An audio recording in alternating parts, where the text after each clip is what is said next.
الرجيم بسم الله الرحمن الرحيم وقال نسوة في المدينة امرأة العزيز تراود فتاها عن نفسه قد شغفها حبا إنا لنراها في ضلال مبين فلما سمعت بمكرهن أرسلت إليهن وأعتدت لهن متكئا وآتت كل واحدة منهن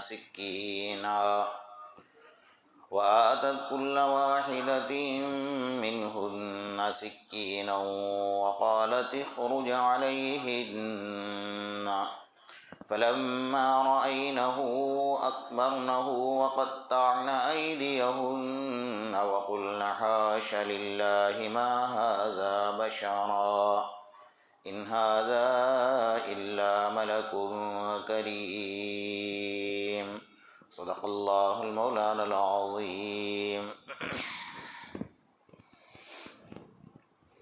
گزشتہ کل آپ حضرات کے سامنے سورہ یوسف کی 30ویں نمبر کی آیت کا ایک جز ہے تراود فتاہا۔ فتاہا کے معنی آتے ہیں اپنے نوجوان غلام کو، یعنی حضرت یوسف علیہ السلام کے بارے میں اللہ تعالیٰ فرما رہے ہیں کہ زلیخا نے اس نوجوان کو پھنسانے کی کوشش کی، قد شغفها حبا، اور ان کے محبت میں وہ گرفتار ہو گئی۔ چونکہ نوجوان امت کا سرمایہ ہے، امت کا اثاثہ ہے، بنیاد ہے، ایک فاؤنڈیشن ہے۔ اسلام نے نوجوانی کو بڑی اہمیت دی ہے۔ گزشتہ کل چند باتیں ضروری جو تھی آپ حضرات کے سامنے عرض کی گئی تھی۔ ہم سب کے آقا محمد الرسول اللہ صلی اللہ علیہ وسلم نے نوجوانوں کو ہر وقت آگے رکھا ہے اور بوڑھوں کا خیال بھی کیا ہے، اسلام کا تقاضا بھی ہے۔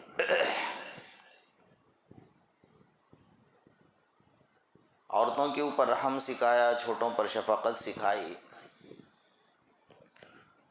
کسی جنگ کے اندر حضرت خالد بن ولید رضی اللہ تعالیٰ نے تلوار کسی عورت کے سر پر رکھ دی تھی۔ صحابی نے یاد دلائی کہ تمہارے ہاتھ میں جو تلوار ہے اللہ کی تلوار ہے، اور محمد الرسول اللہ صلی اللہ علیہ وسلم کی تلوار ہے۔ اللہ کے رسول نے کسی عورت کو نقصان اور تکلیف نہیں پہنچائی۔ حضرت خالد بن ولید کانپنے لگ گئے اور تلوار کو فوراً ہٹا لیا۔ یہ ہے اسلام، اپنے نفس کو مار کر اسلام کی مرضیات پر چلنا، اپنی مرضی چھوڑ کر اللہ کی مرضیات پر چلنا۔ یہ نوجوانی کے عالم میں اگر کر لیتا ہے تو اس کا بڑھاپا بھی درست ہے اور آخرت بھی درست ہے، دنیا بھی درست ہے۔ حضرت علی رضی اللہ تعالیٰ مرتبہ کے راستے سے جا رہے تھے، نوجوانی کا عالم تھا۔ کسی یہودی نے آقا نامدار محمد الرسول اللہ صلی اللہ علیہ وسلم کے شان میں کوئی گستاخانہ الفاظ فرمائے تو صحابہ کرام کے لیے تو موت تھی کہ اللہ کے رسول کے خلاف کوئی زہر اگلے اور کوئی گندے الفاظ استعمال کرے۔ وہ اپنی جان دینے کے لیے تیار ہوتے کہ اللہ کے رسول کے خلاف کوئی آواز اٹھائے۔ یہ تو ہم بے ضمیر ہیں، ہمارا ضمیر مر چکا ہے کہ ہم کروڑوں کی تعداد میں ہونے کے باوجود ہمارا یہ حال ہے کہ آج اگر ایک گندا اور ناپاک اور ایک پلید انسان ہمارے آقا کے شان میں گستاخی کر رہا ہے، ہمیں جینے کا حق نہیں اس دنیا کے اندر، ہم خاموش تماشائی بن کر بیٹھے ہوئے۔ ورنہ مجال نہیں تھی کہ اس وقت کے زمانے کے بادشاہ بھی ہمارے آقا کے خلاف کوئی الفاظ اپنے زبان سے نکال سکے۔ حضرت امام مالک سے کسی نے پوچھا تھا کہ اگر اللہ کے رسول صلی اللہ علیہ وسلم کے شان میں کوئی گستاخی کرے تو اس کی سزا کیا ہے؟ کہ من سب نبیا فاقتلوہ، جس نے میرے نبی کی شان میں گستاخی اس کے ٹکڑے کر ڈالو۔ اگر کر نہیں سکتے تو تمہیں جینے کا حق بھی نہیں ہے اس دنیا کے اندر۔ مر جاؤ، بے موت مر جاؤ، ڈوب کر مر جاؤ، چلو بھر پانی میں ڈوب کر مر جاؤ، کہ آقا کی شان میں کوئی گستاخی کرے اور ہم برداشت کرے؟ یہ ہو ہی نہیں سکتا۔ حضرت علی کے سامنے اس یہودی نے کچھ الفاظ کہے تو حضرت علی نے پکڑ لیا اور دبوچ کر اس کو زمین پر گرا دیا اور سینے پر بیٹھ گئے اور تلوار نکالی۔ اب اس یہودی نے دیکھا کہ میں کچھ تو نہیں کر سکتا، کیونکہ اس کے ہاتھ دونوں نیچے تھے، اور اس کو دبا دیا تو اور حضرت علی اس پر بیٹھ گئے، اور قریب تھا کہ تلوار لے کر اس کے سینے پہ ڈال دیتے، پنجہ گاڑ دیتے۔ اس نے کہا کہ میں کچھ کر تو نہیں سکتا ہوں۔ اس نے حضرت علی کے منہ پر تھونک دیا۔ جیسا تھونکا تو حضرت علی کا جذبہ اور بھڑکا، تو حضرت علی فوراً کھڑے ہو گئے، تلوار نیچے چھوڑ دی۔ تو یہودی بڑا تعجب میں تھا کہ میں تو سوچ رہا تھا کہ میری موت میرے سامنے مجھے نظر آ رہی تھی، تو میں کچھ کر نہیں سکتا تھا، اس لیے میں نے منہ سے تھونک دیا۔ تو حضرت علی سے پوچھا کہ یہ کیا بات ہے، آپ نے کیوں چھوڑ دیا مجھے؟ کہا کہ جب تک میں تیرے سینے پر بیٹھا تھا اور پنجہ گاڑ دیا تھا، قریب تھا کہ تلوار تیری گردن کی خبر لے لیتی، لیکن جیسے تو نے میرے منہ پر تھونکا تو مجھے بہت غصہ آیا کہ تو نے میرے منہ پر تھونکا۔ اگر اب بدلہ لیتا تو میرے نفس کا بدلہ تھا، اسلام کا بدلہ نہیں تھا۔ کل قیامت میں اللہ مجھ سے سوال کرتا کہ علی تمہیں غصہ آیا تھا اس لیے کہ تمہارے منہ پر تھونکا تھا، اور ابھی تک تمہیں بدلہ لے رہے تھے، وہ آقا کے لیے بدلہ لے رہے تھے، فرما بدلے میں بدل آ گیا، اس لیے میں کھڑا ہو گیا۔ تو ان لوگوں نے اپنی مرضی کو ختم کر دیا تھا اسلام کے لیے، ان کی مرضی کوئی تھی ہی نہیں، جو مرضی تھی وہ اسلام کی مرضی تھی۔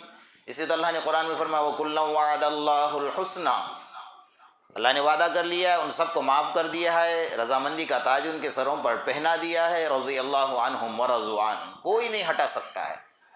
جنت کی مہر ان پر دنیا میں لگا دی، اللہ نے اپنے رضامندی کا تاج ان کے سر پر لگا دیا ہے، کوئی نہیں ہٹا، دنیا کی کوئی ان سی طاقت ہٹا سکتی۔ سارے صحابہ کلہم عدول، سارے صحابہ کے بارے میں نیچے سے لے کر اوپر تک، حضرت ابوبکر سے لے کر آخری صحابی تک، اللہ کے رسول نے سب کے لیے فیصلہ فرمایا، اللہ نے فیصلہ فرما دیا، ان کو کوئی سے ہٹا نہیں سکتا۔ تو نوجوان صحابہ جو تھے اللہ کے رسول نے وہ تربیت فرمائی تھی۔ آپ نے حضرت خالد بن ولید کی بہادری تو سنی ہے ہر جگہ پر، کہ انہوں نے 100 جنگیں لڑی، کفر کی حالت میں تھے تب بھی وہ پہلی صف میں کھڑے ہوتے تھے، لیکن اللہ کے رسول نے جب جنگ کے احد کے اندر دیکھا کہ 70 میرے لاڈلوں کو شہید کر دیا گیا ہے، اور سب سے آگے خالد بن ولید تھا، اس وقت تک خالد بن ولید مسلمان نہیں ہوا تھا، تو اللہ کے رسول نے دیکھ کر کہا کہ نوجوان غیرت مند ہے، جو کفر کے لیے اتنا لڑ رہا ہے، تو جب مسلمان بن جائے گا، ایمان میں آئے گا تو ایمان کا حق بھی ادا کر دے گا۔ اللہ کے رسول کی نظر پڑ گئی تھی، اللہ کے رسول نے یہ نہیں دیکھا کہ میرے 70 لاڈلے شہید ہو گئے تو میں اس کا بدلہ لے لوں، آپ کی نظر جو پڑی نا، کہا کہ یہ غیرت مند ہے، اس کے اندر غیرت ہے، غیور ہے، اگر یہ مسلمان بن جائے گا تو فرمایا یہ تو اور زیادہ کھل کر لڑے گا اور ہمت کے ساتھ لڑے گا۔ اللہ کے رسول کی وہ نظر تھی، محبت کی، ایمان کے آغوش میں آ گئے، اور اس کے بعد جو اسلام کے ساتھ انہوں نے کام کیا ہے، وہ کھڑے ہو کر مقابلہ کیا ہے کفر کا، قربان جائے۔ یہ دفاعی جنگ تھی، اس دفاعی جنگ کے اندر جو ہے نا رومی، جس کو آج انگریز کہتے ہیں، جو بدن کے گورے ہیں، دل کے کالے ہیں، اور ان کی نسلیں آج دنیا میں موجود ہیں، جو ہمارے ملک کے اندر ان کی ناجائز کالی اولاد جو حکومت کر رہی ہے، اس وقت انہیں رومی کہا جاتا تھا، آج وہ انگریز ہیں۔ یہ بدن کے گورے ہیں، دل کے کالے ہیں، اس وقت بھی تھے، آج بھی ہیں، اور قیامت تک رہیں گے، قرب قیامت تک رہیں گے۔ دفاعی جنگ تھی۔ اگر حضرت عمر نے، حضرت خالد بن ولید نے فرمایا کہ اگر یہ جنگ ہم نہ لڑتے نا، مدینہ ہمارے ہاتھوں سے چلا جاتا۔ قربان جائیے، حضرت خالد بن ولید کی جوتیوں سے اڑتے ہوئے دھول کے صدقے اللہ آج کے نوجوانوں کو ہمت عطا فرمائے۔ اور ہم تو مر چکے ہیں، حقیقت میں مر چکے ہیں، ہمارا ضمیر کہاں گیا ہے؟ میں بھی جھنجھوڑو، آپ بھی جھنجھوڑو کہ ہمارا ضمیر کیا ہے، ہمارا ایمان کیا ہے۔ وہ جو جنگ لڑی ہے نا، میں اس جنگ کا پوری کہانی اور پورا واقعہ نہیں سنا رہا ہوں، ایک ٹکڑا سنا رہا ہوں۔ حضرت خالد بن ولید فرماتے، صحابہ فرماتے کہ حضرت خالد بن ولید نے اس جنگ میں صبح سے شام تک میں 9 تلواریں توڑ دی ہیں۔ کیسی جنگ لڑی ہوگی؟ اور صبح سے شام تک جنگ لڑنا کوئی آسان کھیل نہیں ہے۔ ہمارے سامنے اگر کوئی جانور کا پیشاب پینے والا اور گوبر کھانے والا اگر کھڑا ہو جائے تو ہم اس وقت میں یہ نہیں سوچتے کہ میں آب زمزم کا پینے والا ہوں اور میں مدینہ پاک کی کھجور کھانے والا ہوں، میرا ایمان ہے اور اس کے پاس کیا ہے؟ کچھ بھی نہیں ہے، یہ مردہ ہے میرے سامنے۔ نہیں، ہم تو ڈر جائیں گے بھائی اتنے سب آ گئے، میرا کیا ہوگا؟ اس کا ایمان ڈگمگائے گا۔ وہاں یہ نہیں تھا معاملہ، وہاں تعداد کو نہیں دیکھا جاتا تھا، وہاں صرف یہ دیکھا جا کہ میرا اللہ میرے ساتھ ہے، میری سپر پاور طاقت میرے اللہ کے پاس ہے۔ اس لیے علماء نے فرمایا اگر چاروں طرف سے تلواروں کے نیزے تیرے سر پر لگے ہیں، چاروں طرف سے توپوں کے بیچ میں تو کھڑا ہے، اور تجھے لگ رہا ہے کہ یہ میں سب کے بیچ میں کھڑا ہوں، موت تیرے سامنے نظر آ رہی ہے، کانہم یساقون الی الموت، تو دیکھ رہا ہے کہ موت میرے سامنے نظر آئی، لیکن اس وقت میں قسم خدا کی اگر ایک سیکنڈ کے لیے تیرے دل میں یہ خیال پیدا ہو جائے کہ طاقت یہ ہے، فرمایا تو کافر ہے، مسلمان ہو ہی نہیں سکتا، اس لیے کہ طاقت میرے اللہ کے پاس ہے۔ وہ سب کھو چکے ہیں ہم لوگ۔ یہ میرے دل کی ضمیر کی آواز ہے، اگر آپ کو برا لگے تو معاف کیجیے، ورنہ حال یہی ہے معاشرے کا، آپ دیکھ رہے ہیں نا، ہم کروڑوں کی تعداد میں ہونے کے باوجود ایک آواز کے اوپر سب کچھ ہو رہا ہے، ایک آواز کے اوپر سب کچھ ہو رہا ہے۔ اچھا، ہمارے اندر سب سے بری چیز جو اسلام کے خلاف، اس وقت میں یہودیوں نے ایک عملہ بنایا تھا، ایک خفیہ ایجنسی بنائی تھی۔ انہوں نے کہا کہ ذرا مسلمانوں میں تحقیق کرو کہ یہ جیتتے کیوں ہیں۔ جو میں آپ کو جنگ بتا رہا تھا نا، دفاعی جنگ، اس کے اندر سامنے 3 لاکھ تھے اور صحابہ کرام 30,000 تھے۔ کہاں 3 لاکھ اور کہاں 30,000؟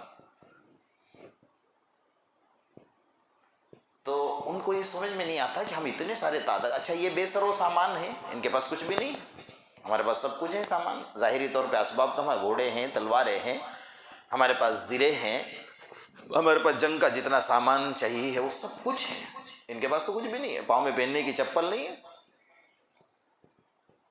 تو یہ جیتتے کیوں ہیں؟ ان کی جیتنے کی وجہ پوچھ کر آ جاؤ، اندر تحقیقات کرو۔ تو وہ لوگ گئے اور خفیہ طور پر انہوں نے تحقیقات کی، تو کہا بھئی ان کی جیتنے کی جو اصل وجہ ہے نا وہ یہ ہے کہ جب یہ لوگ جنگ کر کے آتے ہیں تو اس کے بعد یہ بیٹھ کر مشورہ کرتے ہیں کہ ہم یہاں کامیاب کیوں نہیں ہوئے ہیں، اس کا سبب کیا ہے، اس سبب کو تلاش کرو۔ اس سبب کو تلاش کرنے کے بعد دوسری بار زندگی میں وہ کبھی غلطی ان سے نہیں ہوتی تھی۔ سب بیٹھ کر اتنے بیٹھے ہیں، مشورہ کرو کہ بھئی ہم جنگ کے میدان میں تھے، اس میں بے وضو کوئی تھا؟ وہ ایمانداری سے کہا کرتے کہ ہاں ہم بے وضو تھے، آئندہ کوئی صحابی بے وضو نہیں ہونا چاہیے۔ مسواک کی تھی سب نے، کوئی کہتا ہے کہ ہم نے نہیں کی، آئندہ سے یہ غلطی ہم سے نہیں ہونا چاہیے۔ تمہارے مسواک کے اندر اللہ نے وہ طاقت رکھی ہے کہ دنیا کی سپر پاور طاقت بھی کام نہیں کر سکتی۔ میرے اللہ کے رسول کی سنت ہے، میرے اللہ کے رسول کی پیاری سنت ہے۔ یہ سب چیزیں ہم کھو چکے ہیں، ہمارے لیے ایک رواج بن کر رہ گئی ہے۔ کون سا درد آپ کے سامنے بیان کیا جائے اور کیا کیا کہا جائے۔ ہمارے اندر جو عیب ہے وہ میں آپ کو بتا رہا ہوں۔ یہ عیب ہے کہ ہم اچھائیوں میں سے برائیاں نکالنا سیکھتے ہیں۔